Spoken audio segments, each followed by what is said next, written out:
नमस्कार. MPC news शिक्षण संवाद आयोजित या व्याख्यानमालेत तुम्हा सर्व विद्यार्थ्यांचे मनपूर्वक स्वागत. आज 10वी संस्कृत संपूर्ण आणि संयुक्त अभ्यासक्रमाविषयी काही महत्त्वाच्या बाबी मी तुम्हाला या व्याख्यानातून सांगणार आहे. माझं नाव सौ Suvarna Shailendra Borkar. New English school Tilak road या डेक्कन एज्युकेशन संस्थेच्या प्रशालेत मी संस्कृत शिक्षिका म्हणून काम करते. आता आपण PPTच्या माध्यमातून काही महत्त्वाच्या गोष्टी समजून घेऊया. प्रथम, शालांत परीक्षेसाठी सर्व विद्यार्थ्यांना मनपूर्वक शुभेच्छा. काही महत्त्वाच्या सूचना या स्लाइडमध्ये मी तुमच्या समोर मांडल्या आहेत. सर्व विद्यार्थ्यांनी बालभारतीच्या वेबसाईटवरून संस्कृत पाठ्यपुस्तकाची 2020 साली प्रकाशित झालेली PDF डाउनलोड करून घ्यावी. त्यामध्ये काही महत्त्वाच्या गोष्टी नवीन घातलेल्या आहेत. त्यानंतर प्रश्नपत्रिकेतील या सूचना मी तुमच्या समोर मांडल्या आहेत, त्या काळजीपूर्वक वाचाव्या. सर्वासु कृतीषु वाक्यानां पुनर्लेखनम आवश्यकम, म्हणजे सर्व कृतींमध्ये प्रश्नपत्रिकेतील वाक्य लिहून घेऊन मगच त्यासमोर उत्तर लिहावं. जिथे व्याकरणाचे प्रश्न आहेत तिथे टेबल्स व्यवस्थित आखावी. तसंच जालरेखाचित्र, वृक्षरेखाचित्र यामध्ये ज्या आकृती आलेल्या आहेत त्यांचं आलेखन म्हणजे त्यांचं रेखाटन शाईच्या पेनानेच करावं. यावर्षी संपूर्ण अभ्यासक्रमाला 3.5 तासांचा वेळ दिलेला आहे, तर संयुक्त अभ्यासक्रमाला 2.25 तास वेळ आहे. या वाढीव वेळाचा आपण कसा वापर करून घ्यायला पाहिजे हे मी खाली मांडलेलं आहे. प्रथम, पूर्ण पेपर काळजीपूर्वक वाचावा. त्यानंतर ज्या ज्या प्रश्नांना पर्याय दिलेले आहेत ते प्रश्न वाचावेत आणि आपल्याला कोणत्या प्रश्नाचं योग्य उत्तर येतं याची निवड करावी.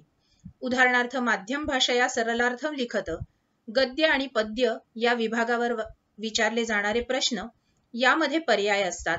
माध्यम भाषया उत्तरम लिखत, त्यानंतर संपूर्णच्या अभ्यासक्रमामध्ये येणारी अनुवादाची वाक्य, दोनही अभ्यासक्रमांमध्ये येणारे अव्यय, धातू हे निवडून ठेवावेत. सूचनानुसारम परिवर्तयत यामध्ये कोणकोणते प्रश्न योग्य प्रकारे येतात हे पाहावं. संपूर्ण अभ्यासक्रमाच्या विद्यार्थ्यांनी निबंधाचा कोणता विषय आपल्याला उत्तमरित्या लिहिता येईल हे विचारात घ्यावं.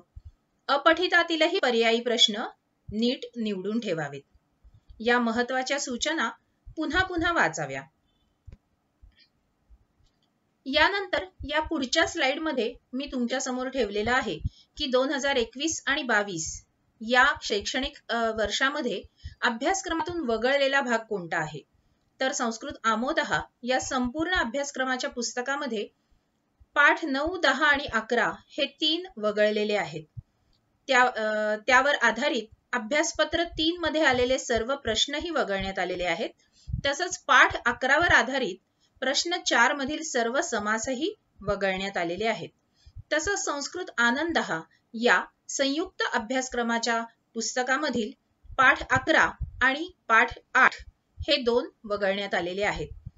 या पाठांवर आधारित अभ्यासपत्र 4 मध्ये पाठ 11 वर आधारित प्रश्नही गाळण्यात आलेले आहेत. या गोष्टींचा पुन्हा एकदा नीट विचार करावा. चतुर्थः विभागः लेखन कौशलम हा फक्त संपूर्ण अभ्यासक्रमाच्या प्रश्नपत्रिकेत असतो. यामधील काही विषय गाळण्यात आलेले आहेत. उदाहरणार्थ, आपल्या पाठ्यपुस्तकात हे 7 विषय दिलेले आहेत.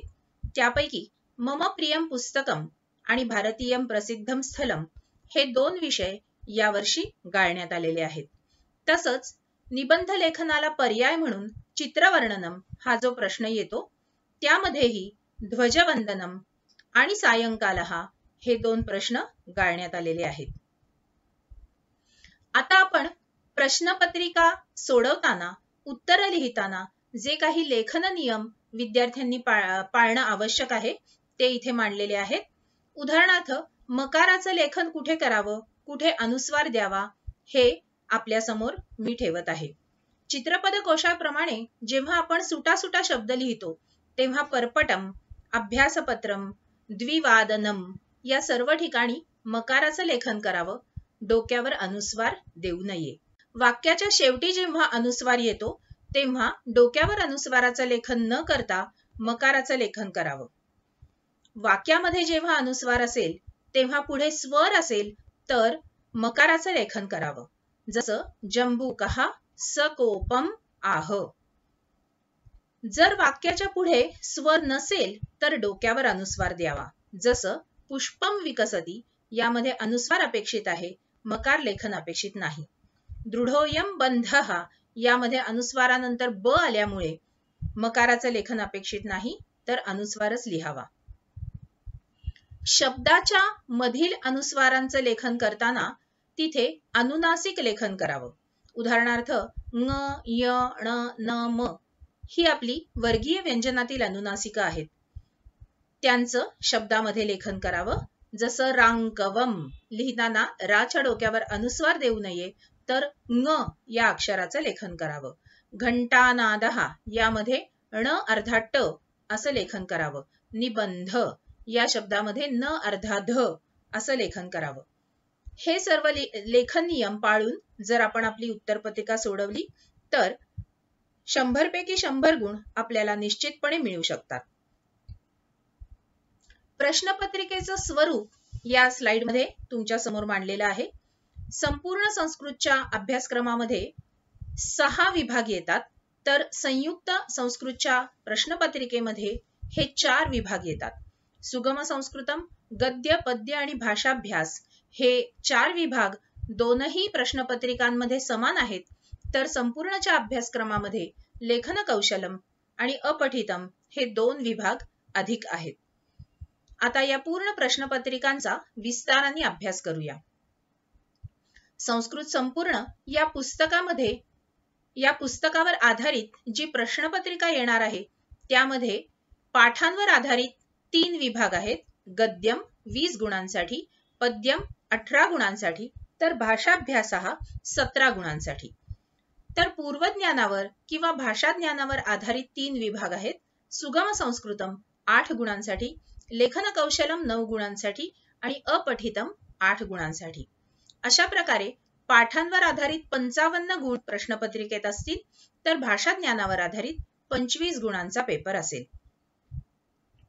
संयुक्तच्या अभ्यासक्रमामध्ये मात्र पाठांवर आधारित गद्य 14 गुणांचं, पद्य 10 गुणांचं आणि भाषाभ्यास 10 गुणांचा असे 34 गुण पाठ्यपुस्तकावर आधारित असतील, तर सुगम संस्कृतम हा एकच भाग पूर्वज्ञानावर आधारित आहे, ज्याला 6 गुण दिलेले आहेत.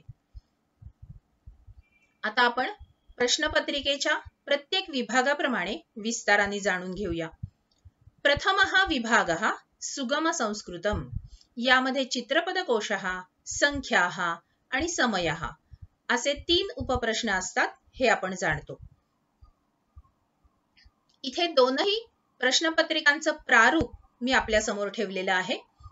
चित्रम दृष्ट्वा नामानी लिखत यामध्ये संपूर्णच्या पेपरमध्ये तुम्हाला 5 चित्र दिलेली असतील, त्यापैकी 4 चित्रांची नावं संस्कृतमध्ये उत्तमरित्या शुद्ध स्वरूपात विद्यार्थ्यांनी लिहायची आहेत.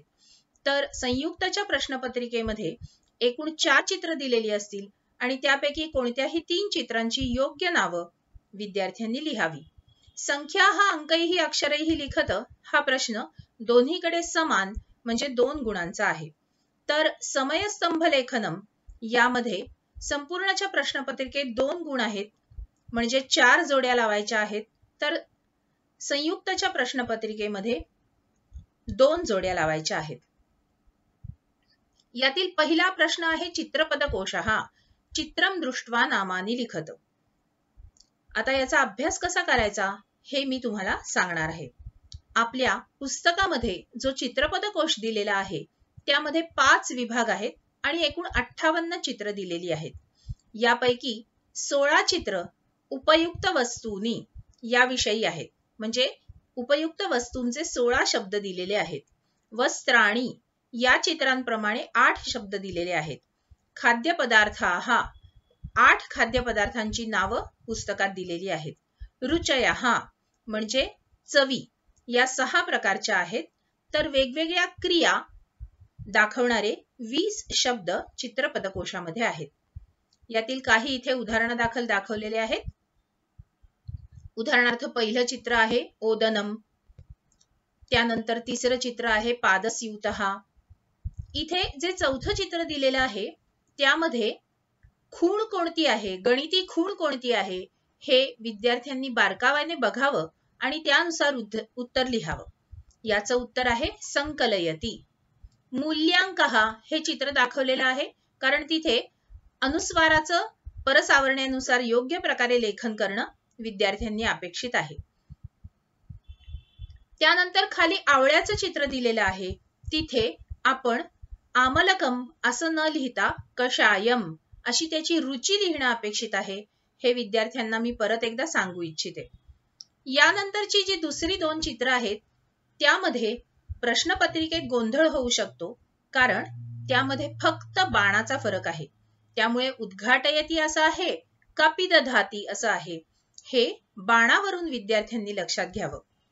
तशीच दुसरी दोन चित्रही ददाती आणि गृह्णाती म्हणजे देतो आणि घेतो, यामध्ये हातापाशी जो बाण दाखवलेला आहे त्यावरून कोणता हात क्रिया करत आहे. उदाहरणार्थ पहिल्या चित्रामध्ये ददाती अशी क्रिया आहे तर दुसऱ्या चित्रामध्ये गृह्णाती अशी क्रिया आहे. त्यामुळे असे जे बारकावे आहेत ते विद्यार्थ्यांनी लक्षात घ्यावेत म्हणजे चित्रांचे सर्व गुण आपल्याला मिळू शकतात. आता मी ही जी काही चित्र दाखवणार आहे ती काळजीपूर्वक बघा. आता हे रोटिकेचं चित्र आहे. कशावरून आपण हे ओळखू शकतो तर रोटिका या चित्रामध्ये एक पोळी घडी केलेली दाखवलेली आहे. त्यावरून आपल्याला पर्पटम आणि रोटिका यातला फरक कळू शकतो. यासाठी आपण एक छोटासा उपाय करू शकतो की आपल्या चित्रपट कोशाची एक ब्लॅक अँड व्हाईट झेरॉक्स प्रत आपण काढून घ्यावी, म्हणजे रंगीत चित्रामध्ये काय आपल्याला दिसतं स्पष्ट आणि ब्लॅक अँड व्हाईट चित्रामध्ये काय त्यातलं व्यवस्थित उतरतं याचा आपल्याला अंदाज येईल. कारण आपली प्रश्नपत्रिका ब्लॅक अँड व्हाईटच असणार आहे. त्यामुळे आपलं उत्तर छोट्याशा सूक्ष्म भेद न कळल्यामुळे चुकू नये यासाठी विद्यार्थ्यांनी ही उपाययोजना करावी. आता दुसरा प्रश्न आहे संख्याः अंकैः अक्षरैः लिखत. हा प्रश्न पर्यायासह सोडवावा, म्हणजे 3 पैकी 2 सोडवायचे आहेत पण सर्व उत्तर लिहावीत. संख्या संस्कृत मध्ये लिहिताना काळजी घ्या. उदाहरणार्थ एकाशीतिः, यामध्ये श ला दुसरी वेलांटी आहे, त ला पहिली वेलांटी आहे. हा बारकावा लक्षात ठेवला पाहिजे. चतुष्पंचाशत या संख्येमध्ये शकार कोणता लिहायचा आहे? शहामृगातला म्हणजे तालव्य शकार लिहायचा आहे का पोटफोड्या म्हणजे मूर्धन्य शकार लिहायचा आहे, हे आपण लक्षात घ्यायला पाहिजे. त्रीणी या संख्येमध्येही त्र ला दुसरी वेलांटी, ण ला पहिली वेलांटी आहे, हे काळजीपूर्वक लक्षात घ्यावं. आता या संख्यांचा सराव या शेवटच्या टप्प्यात कसा करायचा याचा एक छोटासा उपाय मी खाली दिलेला आहे. 2, 12, 22, 32 म्हणजे 2 एकक स्थानी असलेल्या सर्व संख्यांचा एक दिवस अभ्यास करावा. एक दिवस 3 संख्या एकक स्थानी असलेल्या संख्यांचा अभ्यास करावा, म्हणजे रोज 1 ते 100 संख्या म्हणाव्या लागणार नाहीत आणि आपली पुन्हा पुन्हा उजळणी होत राहील. अष्ट या संख्येच्या बाबतीत कुठे अष्ट येतं कुठे अष्टा येतं हे व्यवस्थित लक्षात घ्यावं. तसंच अशीतिः या संख्येमध्ये संधी नियमामुळे वेगवेगळे बदल होतात. उदाहरणार्थ षडशीतिः, त्र्यशीतिः. त्यामुळे या अशीतिः असलेल्या संख्यांचा नीट अभ्यास करावा. षष्टीही आहे का षष्ठीही आहे हे लक्षात घ्यावं. त्यानंतर षड्विंशतिः, द्विषष्टीः या सर्व संख्यांमध्ये काळजीपूर्वक काना मात्रा वेलांटी अभ्यासावी आणि त्यानुसार उत्तर लिहावं. इथे 2 उदाहरणं दाखवलेली आहेत. पंचसप्ततिः म्हणजे 57 का 75, तर याचं उत्तर आहे 75. त्यानंतर अष्टषष्टीः, याचं उत्तर 86 आहे का 68 आहे,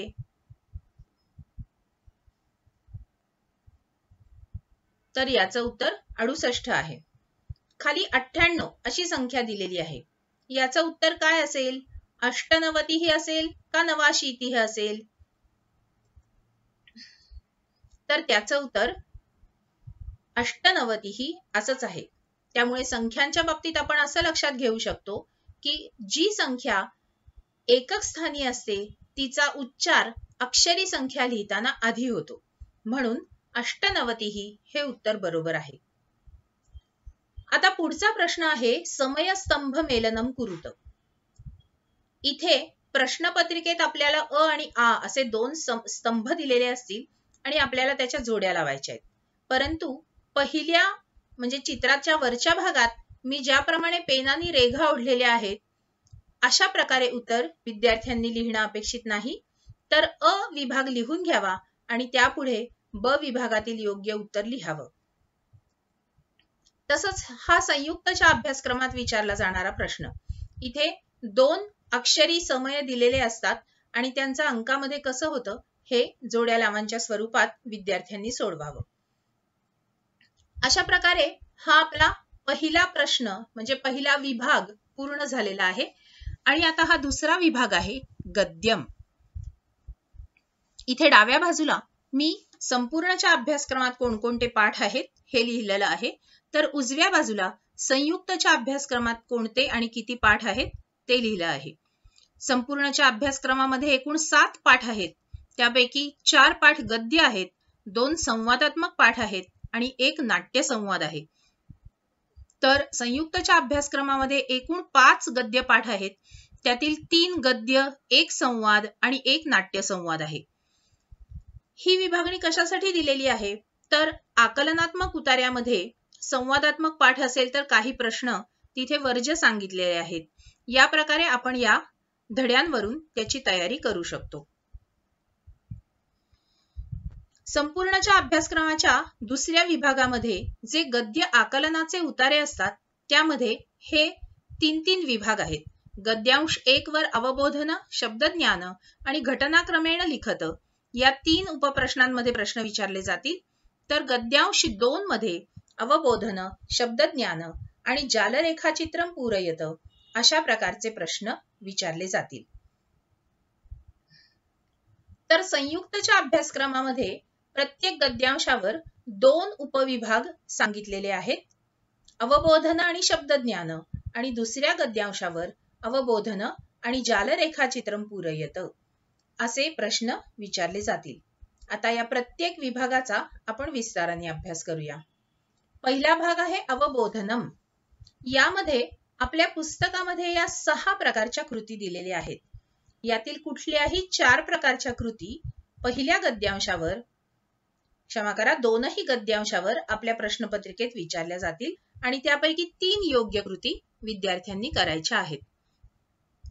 आता ही प्रत्येक कृती काय आहे हे समजून घेऊया. संयुक्तच्या अभ्यासक्रमामध्ये मात्र 3 कृती दिलेल्या असतील आणि त्यापैकी कोणत्याही 2 कृती विद्यार्थ्यांनी सोडवायच्या आहेत. यातील पहिली कृती आहे उचितम कारणम चित्वा वाक्यम पुनर्लिखत. इथे एक उदाहरण दिलेलं आहे. पृथुवैन्यः स्वप्रजाः दृष्ट्वा चिंताकुलः जातः यतः.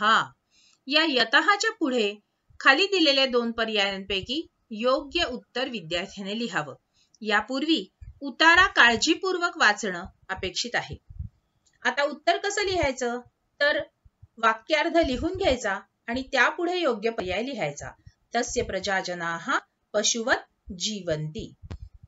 काही वेळेला याच प्रश्नामध्ये उचितम पर्यायम चित्वा वाक्यम पुनर्लिखत अशा प्रकारचा प्रश्न येतो.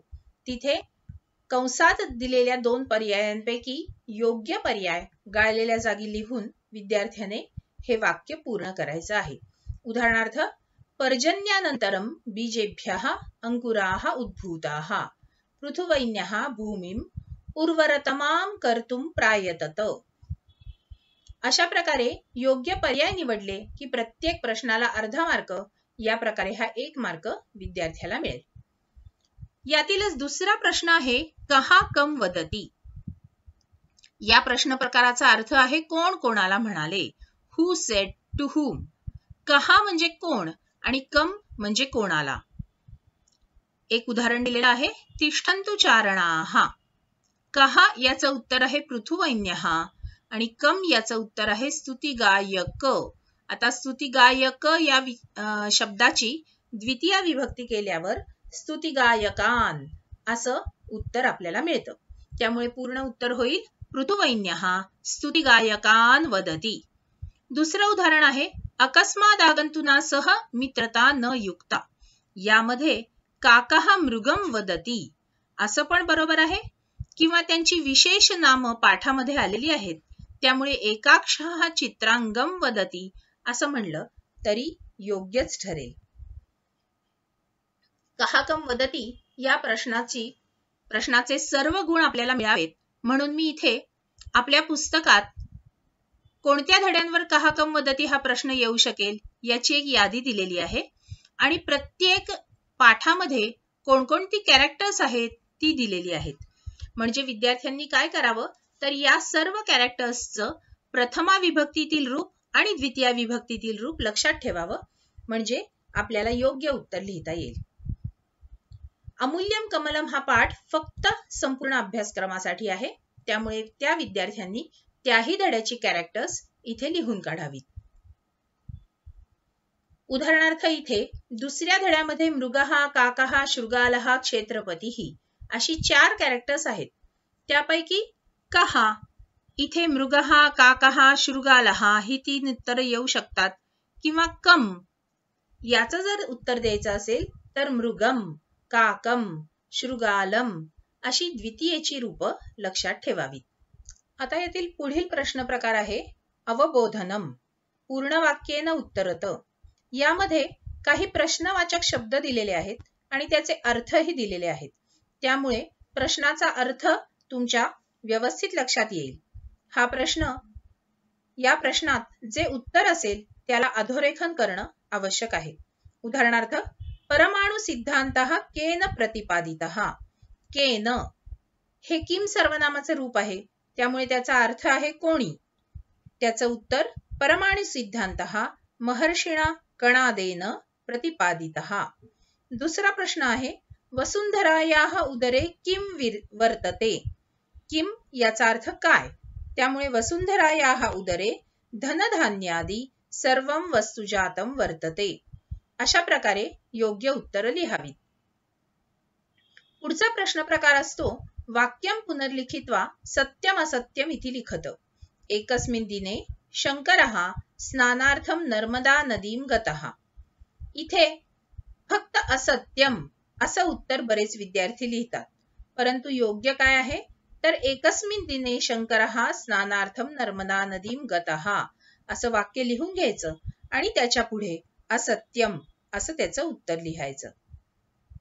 त्यातीलच पुढचा पर्यायी प्रश्न असतो एषः गद्यांशः कस्मात् पाठात उद्धृतः. यासाठी आपण सर्व धड्यांची नावं योग्य प्रकारे लक्षात ठेवणं अपेक्षित आहे. जसं याचं उत्तर आपण एक उदाहरणार्थ घेऊ शकतो. एषः पाठः व्यसने मित्र परीक्षा इति पाठात उद्धृतः.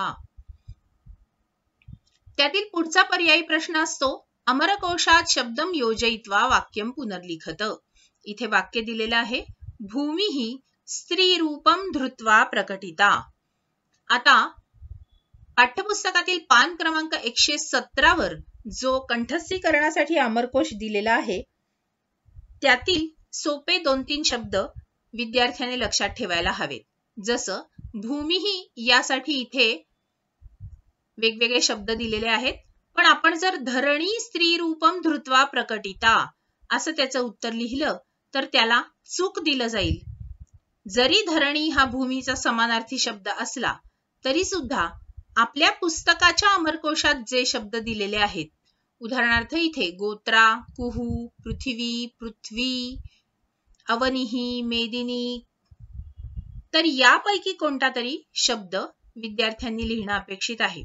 त्यामुळे याचं उत्तर होईल गोत्रा, मेदिनी, मही, अवनिः हे पर्यायी याच्यातील कोणताही एक पर्याय स्त्री रूपम धृत्वा प्रकटिता. इथे अवबोधन या प्रकारातले प्रश्न संपलेले आहेत. आता शब्दज्ञानम याविषयी जाणून घेऊया. इथे हे वेगवेगळे प्रश्न प्रकार दिलेले आहेत. यापैकी प्रश्न निर्माणम कुरुत हा प्रश्न प्रकार फक्त संपूर्णच्या प्रश्नपत्रिकेमध्ये येतो. एक छोटासा उतारा इथे तुमच्या समोर आहे, किंचित कालानंतरम शृगालः मृगम अवदत्. म्हणजे व्यसने मित्र परीक्षा या पाठातील हा धडा आहे. इथे आपण असा प्रश्न घेऊ शकतो की त्वांत अव्यये द्वे त्वांत अव्यये चित्वा लिखत.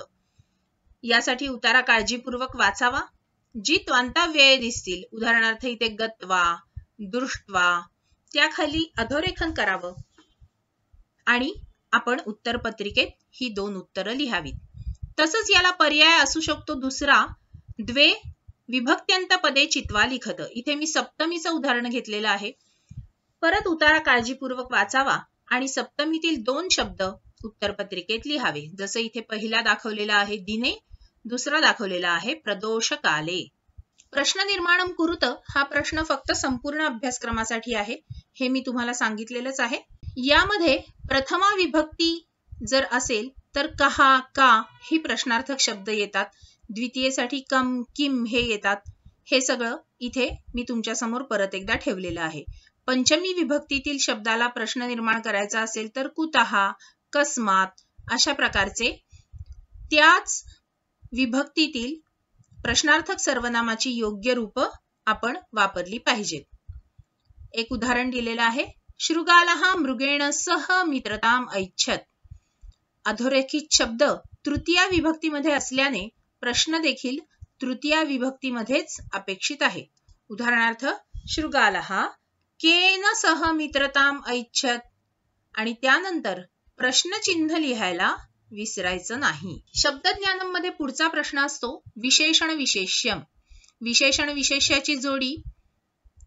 इथे आई मुलाचं चित्र दाखवलेलं आहे, म्हणजे जिथे जिथे आई असेल तिथे तिथे मुलगा जातो. यत्र त्वम तत्र अहम या न्यायाने विशेषण विशेष्याची जोडी कायम बरोबरच असते. उदाहरणार्थ इथे शब्द दिलेले आहेत चिंताकुलः राजा, चिंतामग्ना आर्यांबा, विशालम जगत, अमूल्यम कमलम. वेगळ्या विभक्तीतील शब्द हवे असतील तर जगद्गुरोः शंकराचार्यस्य, धूर्तेन शृगालेन. अशा प्रकारची विशेषण विशेष्याची त्याच विभक्तीतील त्याच वचनातील जोडी कायम असते, हे आपण परत एकदा लक्षात ठेवूया. आता यावर 3 प्रकारे प्रश्न विचारतात. मेलनम म्हणजे इथे जसं दाखवलेलं आहे चार्ट मध्ये तशी विशेषण दिलेली असतील, विशेष्य दिलेली असतील, त्याच्या योग्य जोड्या जुळवून तुम्ही उत्तरपत्रिकेत लिहायचंय. किंवा एखादा शब्द दिलेला असेल त्याचं विशेषण तुम्ही उतार्यातून निवडायचंय, त्याला चयनम असं म्हणतात. किंवा चतुर्थ पदम लिखत.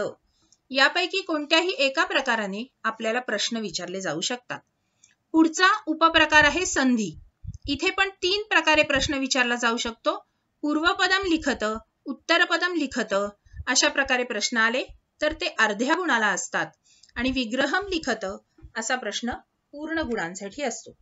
उदाहरणार्थ इथे काकेन उक्तम जंबूकः अधिक अयम आणि क्षेत्रपतीः अधिक लगुडहस्तः या प्रकारे विग्रह करावेत. पुढचा उपप्रश्न आहे लकारम लिखत. मृगस्य प्रथम दर्शने भवानपि अपि अपरिचितः एव आसीत. आता आसीत हे लंग लकाराचं रूप आहे, त्यामुळे उत्तर लिहिताना अधोरेखित क्रियापद लिहावं आणि त्यापुढे त्याचा लकार लिहावा. इथे खाली मी 3 उदाहरणंही दिलेली आहेत. यदि क्रियते तर्हि चूर्णम भवेत. भवेत या क्रियापदाचा लकार आपल्याला ओळखायचा आहे. इथे एक सोपा उपाय असतो की जर प्रत्ययाच्या अलीकडे ए असा स्वर आपल्याला दिसला तर बऱ्याच अंशी तो विध्यर्थ असण्याची शक्यता असते. जसं इथे विधिलिंग लकार दिलेला आहे. पुढचा प्रश्न आहे वयम महाभागस्य नामधेयम जानीमः. आता इथे जानीमः खाली अधोरेखन केलेलं आहे. याचं उत्तर सोपं आहे. हा लट लकारातील प्रश्न आहे. त्यानंतर अहम प्रसन्ना भविष्यामी. भविष्यामी मध्ये लृट लकार आहे. अशा प्रकारे स्य वर्ण आपण लृट लकार अत्यंत सोप्या पद्धतीने ओळखू शकतो. त्यामुळे लकार लेखनाचे मार्ग आपल्याला सहजपणे मिळू शकतात. घटनाक्रम म्हणजे क्रमेण योजयत. यामध्ये घटनाक्रम महत्वाचा आहे. घटनांच्या क्रमाने वाक्यांना क्रमांक द्यावा. अशा प्रकारचा प्रश्न आहे तो कथापाठांवर आधारित असतो. परंतु याचं काळजीपूर्वक वाचन करावं, कारण एक उत्तर चुकलं की आणखी एक किंवा सगळीच उत्तर चुकतात हे विद्यार्थ्यांनी लक्षात घ्यावं आणि योग्य क्रमाने घटना लिहाव्या आणि त्याला क्रमांक द्यावा. उदाहरणार्थ इथे एक वाक्यसमूह तुमच्या समोर ठेवलेला आहे. पृथुभूपस्य धनुः सज्जीकरणं, भूमेः कृषिकार्यस्य उपदेशनं, पुरोहितस्य उपदेशकथनं, भूमेः स्त्रीरूपं धृत्वा प्रकटनम. इथे कथेच्या क्रमाने आपल्याला वाक्य लावायची आहेत. ती खाली उत्तरामध्ये दिलेली आहेत. पुरोहितस्य उपदेशकथनं, पृथुभूपस्य धनुः सज्जीकरणं, भूमेः स्त्रीरूपं धृत्वा प्रकटनम, भूमेः कृषिकार्यस्य उपदेशनम. अशा प्रकारे योग्य क्रमाने वाक्य लिहावी. यानंतरचा प्रश्न असतो पृथक्करणम. यामध्ये जालरेखा, वृक्षरेखा, प्रवाही जाल, स्तंभपूर्ण अशा वेगवेगळ्या प्रकारे प्रश्न येऊ शकतात. इथे लक्षात ठेवायची गोष्ट अशी आहे की आपल्याला पाठामध्ये एखादा सामासिक शब्द येऊ शकतो. जसं इथे भूम्याः उदरे निहितानि हे जालरेखा चित्र काढलेलं आहे. याचं उत्तरही आपल्याला उतार्यात मिळालं, धन धान्य पुष्प फलानी. पण या एवढ्या मोठ्या शब्दाचे विभाग कसे करायचे हे आपल्याला लक्षात यायला पाहिजे. जसं इथे लिहायचंय धनानी, त्यानंतर धान्यानी, त्यानंतर पुष्पाणी आणि त्यानंतर फलानी. अतिशय सोपं असं हे उत्तर आहे, परंतु या मूळ मोठा शब्द असल्यामुळे ते अवघड वाटण्याची शक्यता असते. यानंतर गद्य विभागामध्ये पुढचा प्रश्न आहे माध्यम भाषया सरलार्थम लिखत. इथे आशयानुसार योग्य अर्थ अपेक्षित आहे. अगदी शब्दशः भाषांतर करणं अपेक्षित नाही, परंतु योग्य अर्थ विद्यार्थ्यांनी लिहायला हवा. या प्रश्नाला प्रस्तावना अपेक्षित नाही. परंतु इथे एक महत्वाची गोष्ट लक्षात ठेवायची आहे की एकाच नाटकातले 2 उतारे आपल्या परीक्षेमध्ये येऊ शकतात. संयुक्तच्या प्रश्नपत्रिकेमध्ये संयुक्तच्या पुस्तकामध्ये 2च नाट्य उतारे आहेत. त्यामुळे एकाच नाटकातले 2ही उतारे येऊ शकतात. म्हणून कुठलाही एक नाट्य उतारा पूर्णपणे अभ्यासला नाही असं करू नये. यानंतरचा प्रश्न माध्यम भाषया उत्तरम लिखत. इथे पाठाखालीलच प्रश्न विचारले जातील अशी पाठ्यपुस्तकात स्पष्ट सूचना आहे. त्यामुळे पाठाखालील सर्व प्रश्नांचा विद्यार्थ्यांनी उत्तम अभ्यास करावा. 3 परिच्छेदामध्ये उत्तर लिहावं. उदाहरणार्थ प्रस्तावना, पाठाचं नाव, लेखकाचं नाव, मूळ ग्रंथ, मुख्य संकल्पना अशा प्रकारे प्रश्नाचं उत्तर तयार करावं. उत्तरम लिखत या प्रश्नासाठी विद्यार्थ्यांनी पूर्वतयारी कशी करावी हे खाली लिहिलेलं आहे. सर्व प्रश्नांची प्रस्तावना लिहून तयार ठेवा. मुख्य उत्तराचे मुद्दे लिहून काढा आणि प्रश्नाला साजेसा एखादं उदाहरण किंवा एखादा श्लोक शोधून ठेवावा. म्हणजे हे परिपूर्ण उत्तर तयार होतं. आता तिसरा विभाग आहे पद्यम. संपूर्ण अभ्यासक्रमामध्ये याला 18 गुण आहेत. तर संयुक्त अभ्यासक्रमामध्ये हा 10 गुणांचा प्रश्न आहे. तिसऱ्या विभागामध्ये संपूर्ण अभ्यासक्रमात हे 3 पाठ कंठस्थीकरणासाठी म्हणजे पाठांतरासाठी आहेत, तर 2 पाठ सरलार्थ लेखनासाठी आहेत. कृती आणि माध्यम भाषा उत्तरत हे प्रश्न या सर्व पाठांवर विचारले जातील. संयुक्तच्या पाठ्यपुस्तकातही हे 3ही पाठ आहेत कंठस्थीकरणासाठी आणि सरलार्थ लेखनासाठी फक्त वाचन प्रशंसा हा पाठ आहे. मानवता धर्म हा पाठ फक्त संपूर्णच्या पुस्तकात आहे. आता आपण प्रश्नपत्रिकेच्या प्रारूपानुसार प्रत्येक विभाग लक्षात घेऊया. पद्यांशम पठित्वा निर्दिष्टाः कृतीः कुरुत. यामध्ये संपूर्णच्या प्रश्नपत्रिकेत हे 4 प्रकारचे प्रश्न असतील. पूर्ण वाक्येन उत्तरम लिखत, विशेषण विशेष्यम, संधी आणि रेखाचित्र.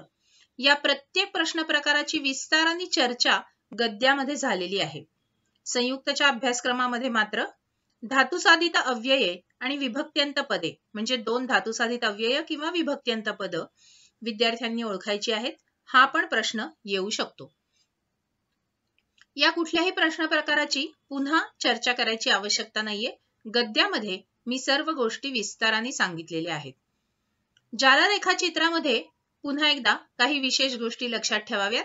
कालक्षेपस्य कारणानी असं वाचन प्रशंसा या पाठातील हे जालरेखाचित्र आहे. यामध्ये श्लोकात हा मोठा शब्द आहे, वृथा भ्रमण कुक्रीडा परपीडापभाषणैहि. आता ही 4 कालक्षेपाची कारणं आहेत. हा मोठा शब्द योग्य प्रकारे त्याचा विग्रह करून आपल्याला 4 शब्द कोणते आहेत हे जाणून घ्यावं लागेल. वृथा भ्रमणम, कुक्रीडा, परपीडा, अपभाषणम. आणि हे 4 शब्द या जालरेखाचित्रामध्ये विद्यार्थ्यांनी लिहायचे आहेत. तसंच चित्रकाव्यमधील हे एक जालरेखाचित्र आहे. लोकयान वाहकः न भक्तः न पूजकः. या प्रकारे विद्यार्थ्यांनी लिहायला हवं. श्लोकामध्ये न भक्तो न पूजको असं आहे, परंतु तो संधी विग्रह करून न भक्तः न पूजकः न याचकः न निर्धनः अशा प्रकारचं उत्तर विद्यार्थ्यांनी लिहावं. गद्याप्रमाणेच पद्यामध्येही माध्यम भाषा या उत्तरम लिखत हा प्रश्न आहे. तिथे प्रस्तावना, मुख्य उत्तर आणि समारोप अशा 3 परिच्छेदांमध्ये याचं उत्तर लिहावं. ज्या पद्यावर आधारित तो प्रश्न विचारला असेल त्याचा संदर्भ द्यावा. तसंच श्लोकस्य तात्पर्यम लिखत या प्रश्नामध्ये श्लोकातील आशयाचा प्रत्यक्ष जीवनाशी काय संबंध आहे ते स्पष्ट करून लिहिणं अपेक्षित आहे. हा प्रश्न पद्य विभागामध्ये फक्त संपूर्णच्या प्रश्नपत्रिकेमध्ये येणार आहे. त्यानंतर पद्ये शुद्धे पूर्णेच लिखत. यामध्ये संपूर्णसाठी 6 गुण दिलेले आहेत, तर संयुक्तसाठी 4 गुण दिलेले आहेत.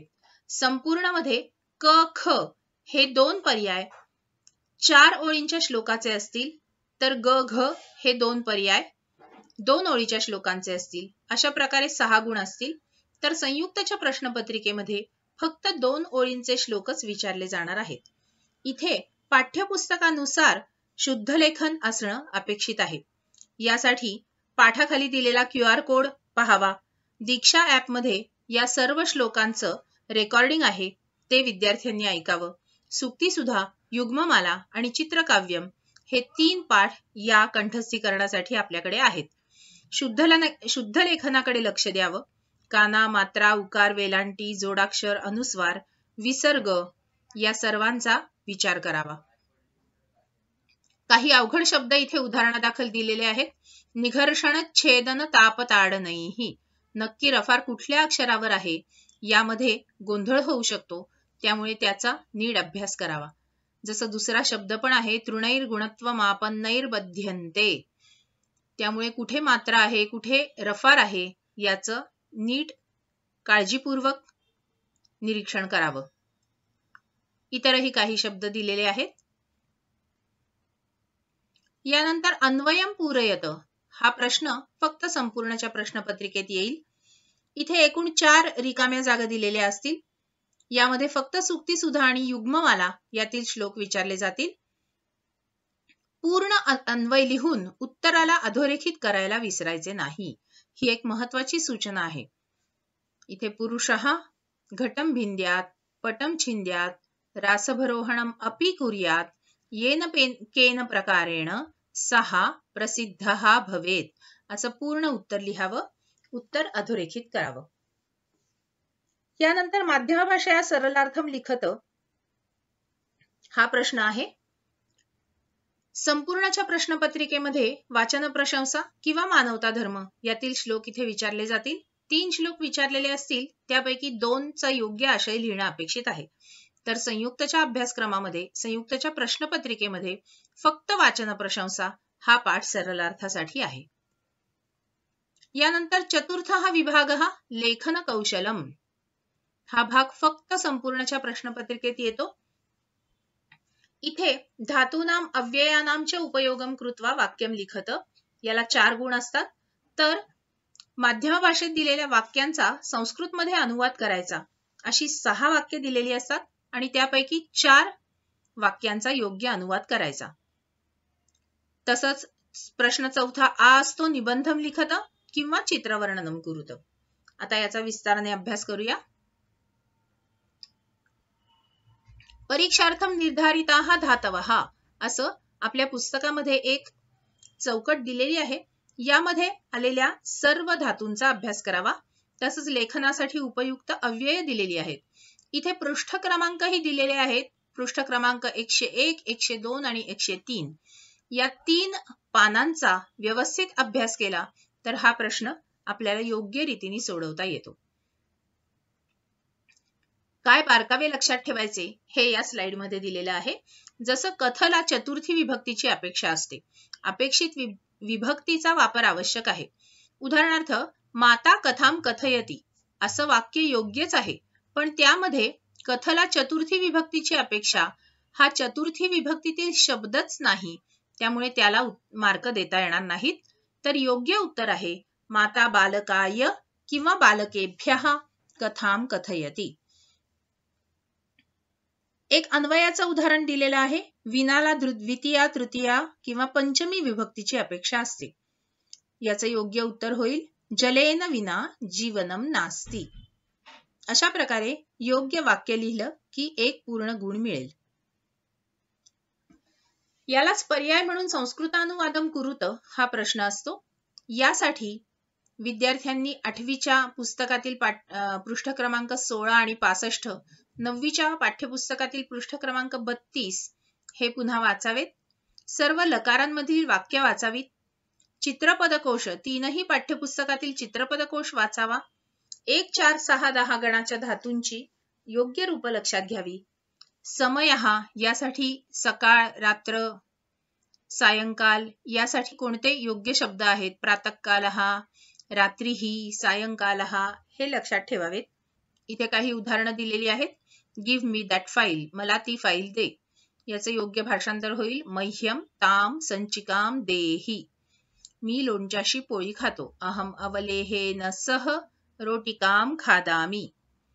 दारासमोर पायपुसणं आहे. द्वारस्य पुरतः पादकटः वर्तते. आता पहा, पादकटः हा जो शब्द आहे तो 9वीच्या पाठ्यपुस्तकातील चित्रपदकोशात आहे. त्यामुळे हे वाक्य इथे विचारलं जाऊ शकतं. मी रोज सकाळी 6:30ला उठतो. आपल्याला समयः हा प्रश्न आहेच आहे, त्यामुळे याचंही उत्तर विद्यार्थ्यांना लिहिता येईल. अहम प्रतिदिनम प्रातःकाले 6:30 उत्तिष्ठामि. यानंतर याला दुसरा प्रश्न आहे निबंध लेखनम. 5 गुणांचा हा प्रश्न आहे. इथे 2 विषय गाळलेले आहेत, हे आपण पूर्वी पाहिलेलंच आहे. व्याकरण शुद्ध 5 ते 7 वाक्य लिहिणं अपेक्षित आहे. अर्थातच हा विभाग फक्त संपूर्णच्या अभ्यासक्रमामध्ये येतो. त्यालाच पर्याय म्हणून चित्रवर्णनम हा निबंधात्मक प्रश्न आहे. कृषी कार्यम, उद्यानम, रेलयान स्थानकम, वर्षाकालः अशा प्रकारची चित्र येऊ शकतात. या नावावरून आपल्याला लक्षात येतं त्या प्रकारचं चित्र डोळ्यासमोर आणा. तिथे काय काय वस्तू असू शकतात, कोण कोण व्यक्ती असू शकतात याचा विचार करा आणि त्याला योग्य ते शब्द आणि त्याचं क्रियापद याचा आधीच विचार करून ठेवता येईल. म्हणजे आपल्याला वाक्यरचना करणं सोपं जाईल. उदाहरणार्थ, इथे एक चित्र दाखवलेलं आहे. चित्रवर्णनासाठी काही आवश्यक शब्दसंग्रह पण मी इथे दिलेला आहे. अस्ति, स्तः, सन्ति, वर्तते, वर्तेते, वर्तन्ते हे शब्द लक्षात ठेवावेत. म्हणजे त्याची क्रियापदाची रूप काय होतात ही लक्षात ठेवावीत. वामतः, दक्षिणतः, समीपे, दूरे असे दिशादर्शक शब्द लक्षात ठेवावेत. रमणीयम, प्रसन्नम, सुंदरम अशी काही महत्वाची विशेषणं लक्षात ठेवावी, ज्याच्या आधारे आपण उत्तमरित्या चित्रवर्णन करू शकू. इथे हे एक रेल स्थानकम याचं चित्र दाखवलेलं आहे. चित्रामध्ये काही व्यक्तींच्या नावासमोर त्याचे संस्कृत शब्द दिलेले आहेत. उदाहरणार्थ सेवकः, भारवाहकः, महिला, बालकः, शुनकः, निरीक्षकः आणि खाली काही क्रियापदही दिलेली आहेत. यांच्या आधारे विद्यार्थी सहजपणे 5-7 वाक्य लिहू शकतो. उदाहरणार्थ, सेवकः स्थानम स्वच्छम करोति असं वाक्य लिहिता येईल. भारवाहकः भारम वहति. अशी सोपी सोपी वाक्य लिहून आपण चित्रवर्णन हा प्रश्न योग्य प्रकारे सोडवू शकतो. चतुर्थ हा विभाग हा भाषाभ्यास हा जो आहे हा संयुक्त साठीचा शेवटचा विभाग आहे. लेखन कौशलम हा विभाग संयुक्तला नाही हे आपण पूर्वी पाहिलेलं आहे. या विभागामध्ये पृथक्करणम कुरुत, इथे नाम सर्वनाम याचे पृथक्करण, क्रियापद आणि धातुसाधित याचे पृथक्करण असे काही चार्ट आपल्या पुस्तकातच 62 क्रमांकाच्या पानावर दिलेले आहेत. अशा प्रकारचे चार्ट आपल्याला येऊ शकतात. यांचा योग्य प्रकारे अभ्यास करावा आणि फक्त पृथक्करण म्हणजे विभाजन करायचं आहे आपल्याला दिलेल्या शब्दांचं. त्यामुळे हा प्रश्न सोपा आहे. विग्रह वाक्याणाम समासनामभिः सह मेलनम कुरुत.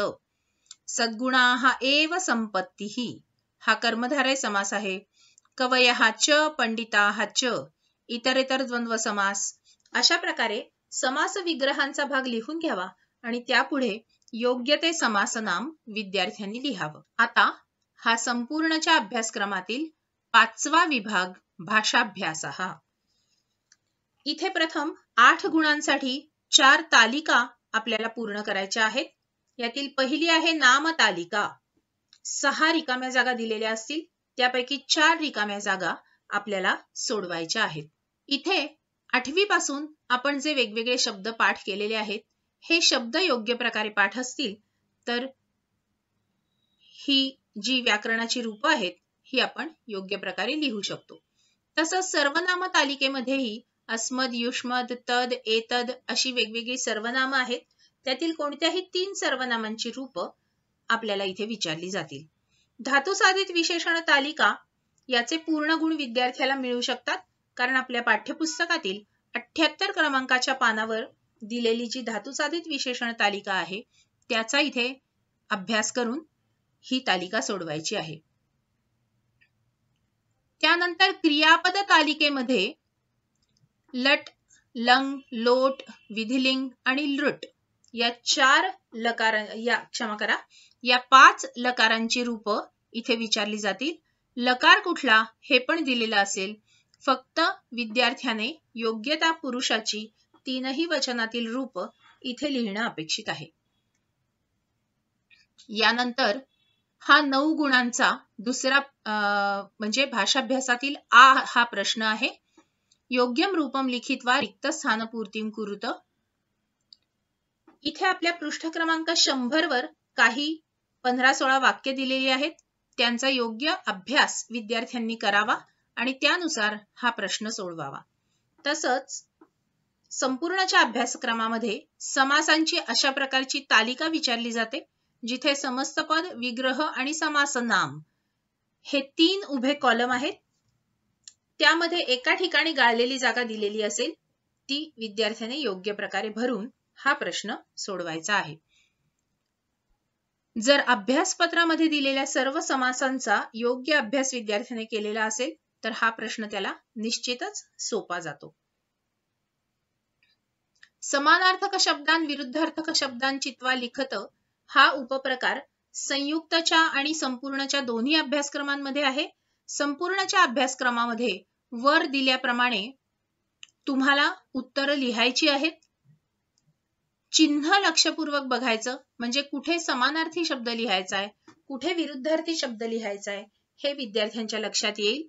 तर संयुक्तच्या अभ्यासक्रमामध्ये मंजुषा दिलेली असेल त्या मंजुषेतला योग्य तो समानार्थक किंवा विरुद्धार्थक शब्द बघून वरच्या प्रश्नामध्ये सोडवायचा, अशा प्रकारचं त्याचं स्वरूप असेल. यानंतर सूचनानुसारम कृतीही कुरुत. वेगवेगळ्या कृती दिलेल्या आहेत. या सर्व कृतींच्या बाबतीत आपल्या पाठांखाली जे भाषाभ्यास दिलेले आहेत त्यातील सर्व वाक्यांची योग्य उत्तरं तुमच्या लक्षात असतील तर हा प्रश्न आपल्याला सोडवायला सोपा जातो. आपण आपल्या वेळेचं विभाजन कशा प्रकारे करावं हे मी तुम्हाला दाखवलेलं आहे. इथे परत डाव्या बाजूला संपूर्णच्या प्रश्नपत्रिकेचं विभाजन दिलेलं आहे आणि उजव्या बाजूला संयुक्तच्या प्रश्नपत्रिकेचं विभाजन दिलेलं आहे. इथे प्रत्येक विभाग सोडवण्यासाठी किती वेळ घ्यावा हेही मी तुम्हाला दिलेलं आहे. विद्यार्थ्यांनी अवश्य याचा स्क्रीनशॉट काढून ठेवावा, म्हणजे आपल्याला आपल्या प्रश्नपत्रिकेच्या वेळाचं योग्य नियोजन करणं सोपं जाईल. संपूर्णची प्रश्नपत्रिका 80 गुणांची असते आणि संयुक्तची प्रश्नपत्रिका 40 गुणांची असते. त्याप्रमाणे प्रत्येक विभागाला हा वेळ पुरेसा होईल. यामध्ये एकच महत्त्वाची सूचना करायची आहे की प्रत्येक विभाग सोडवून झाल्यानंतर तो विभाग काळजीपूर्वक वाचावा. संपूर्ण प्रश्नपत्रिका सोडवल्यावर संपूर्ण म्हणजे उत्तरपत्रिकेचं वाचन करण्यापेक्षा एक एक विभाग सोडवून झाल्यानंतर त्याचं वाचन करावं. म्हणजे तिथेच त्यातील चूक लक्षात येईल आणि आपल्याला तेवढी दुरुस्ती करून मग पुढे जाता येईल. आता फक्त संपूर्णच्या अभ्यासक्रमामध्ये असलेला हा शेवटचा विभाग आपण बघणार आहोत. षष्ठः विभागः अपठितम्. इथे सर्व प्रश्न प्रकार दिलेले आहेत. एका उतार्याच्या उदाहरणांनी आपण हा जाणून घेऊया.